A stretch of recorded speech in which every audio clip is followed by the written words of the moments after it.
Gregorius Ronald Tanur, anak anggota DPR tersangka kasus dugaan penganiayaan kekasihnya hingga tewas, terancam hukuman 12 tahun penjara.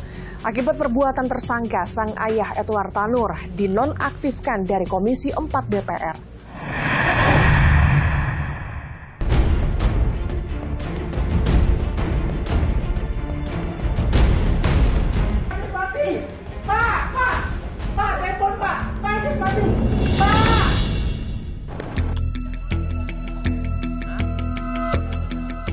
Gregorius Ronald Tanur, anak anggota DPR Edward Tanur, mendadak jadi sorotan. Ronald ditetapkan sebagai tersangka dugaan penganiayaan kekasihnya, Dini Sera Afrianti alias Andin, yang sebelumnya terungkap melalui video viral di media sosial. Selasa siang, Mapolrestabes Surabaya menggelar rekonstruksi dugaan penganiayaan Ronald Tanur terhadap kekasihnya. Rekonstruksi dilakukan di beberapa tempat kejadian perkara, diantaranya ruang karaoke dan basement area parkir di sebuah mal di Surabaya. Salah satu adegan rekonstruksi ialah detik-detik Ronald menabrak kekasihnya hingga tak sadarkan diri. Sebelumnya, dalam video amatir, Ronald menangisi kekasihnya yang tak lagi bernyawa saat hendak dilarikan ke Rumah Sakit Nasional Hospital Surabaya.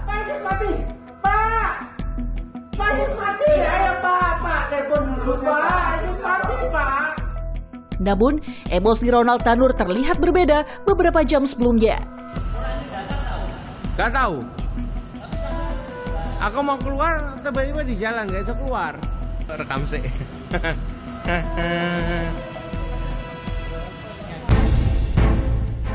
Berdasarkan rekaman kamera pemantau CCTV dan keterangan saksi, polisi mengungkap Ronald dan kekasihnya Andin sempat berkaraoke dan mengonsumsi minuman keras. Ronald dan Andin lalu cekcok di lift saat menuju area parkir. Di dalam lift, Ronald mulai menganiaya dan memukul Andin dengan botol 2 kali. Setelah itu, Andin berupaya keluar dari lift mendahului Ronald hingga berhenti duduk di samping kiri mobil kekasihnya. Namun, Ronald langsung masuk mobil dan melajukan mobil hingga sang kekasih tertabrak. Kini, Gregorius Ronald Tanur ditahan di Mapolrestabes Surabaya. Ronald Tanur dijerat pasal penganiayaan yang menyebabkan korban meninggal. Sesuai Kitab Undang-Undang Hukum Pidana KUHP, Ronald terancam pidana maksimal 12 tahun penjara. Kalau motif itu masih kami pendalaman, ya, mohon waktu. Kami masih fokus kepada substansi dari materi perkara. Polisi mengungkap Ronald dan Andin telah menjalin hubungan sejak Mei 2023 lalu. Sehari sebelum kejadian naas yang merenggut nyawa Andin, Ronald sempat mengunggah konten di akun TikTok miliknya. Ia menulis, ceweknya mati-matian jaga hati buat cowoknya. Cowoknya mati-matian buat matiin ceweknya. Psikolog Universitas Pancasila Auli Grasinta menilai Ronald Tanur bersifat agresif yang terbiasa menyelesaikan masalah dengan kekerasan. Mengonsumsi minuman beralkohol serta cekcok dengan kekasihnya Andin pun menjadi pemicu sifat agresif tersebut muncul ke permukaan.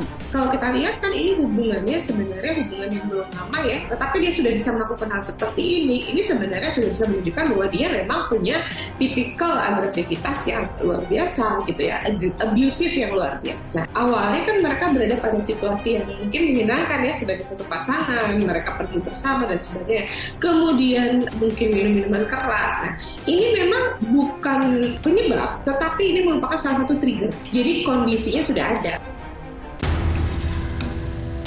Tindak kriminal Ronald Tanur menyeret nama sang ayah Edward Tanur, anggota Dewan Perwakilan Rakyat fraksi Partai Kebangkitan Bangsa, daerah pemilihan Nusa Tenggara Timur periode 2019-2024. Akibat perbuatan sang anak, fraksi PKB kini menonaktifkan Edward Tanur agar bisa menyelesaikan persoalan yang dihadapi anaknya. Konflik Israel-Palestina semakin memanas usai pemerintah Israel nyatakan perang terhadap kelompok Hamas. Lebih dari 1.000 orang tewas akibat saling serang. Seruan perdamaian pun diteriakan berbagai pihak, termasuk pemerintah Indonesia.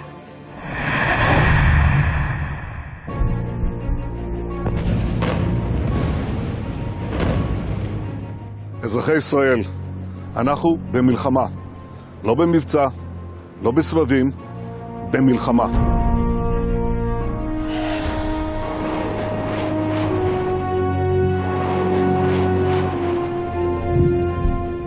Suasana makin mencekam usai pemerintah Israel nyatakan perang terhadap kelompok Hamas Palestina. Operasi militer besar-besaran di Gaza pun dilakukan. Tank-tank dan kendaraan pengangkut tentara Israel dikerahkan ke perbatasan Israel-Gaza.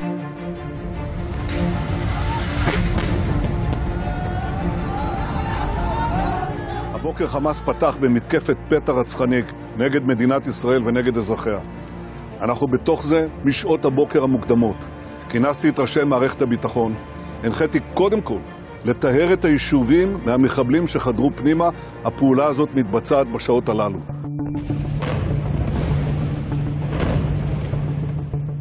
Sejak 7 Oktober lalu, kelompok Hamas dan tentara Israel saling adu kuat.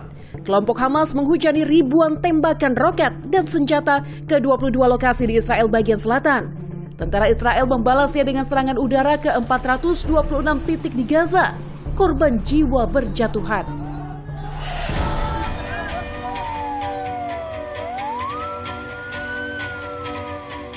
Lebih dari 1.000 orang tewas di kedua belah pihak. Seruan perdamaian pun diteriakkan berbagai pihak, termasuk pemerintah Indonesia.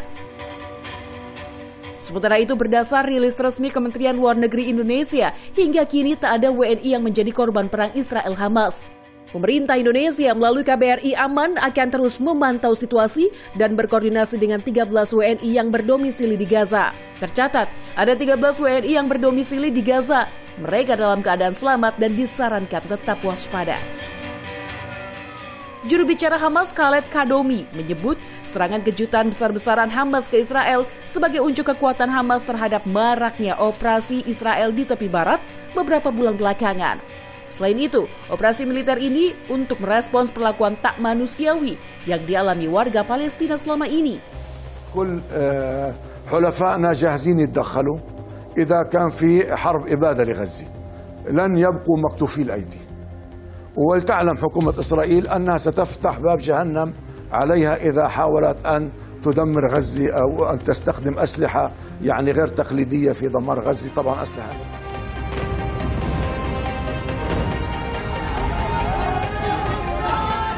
Saat ini, ribuan warga di Gaza telah meninggalkan rumah dan mengungsi untuk menyelamatkan diri.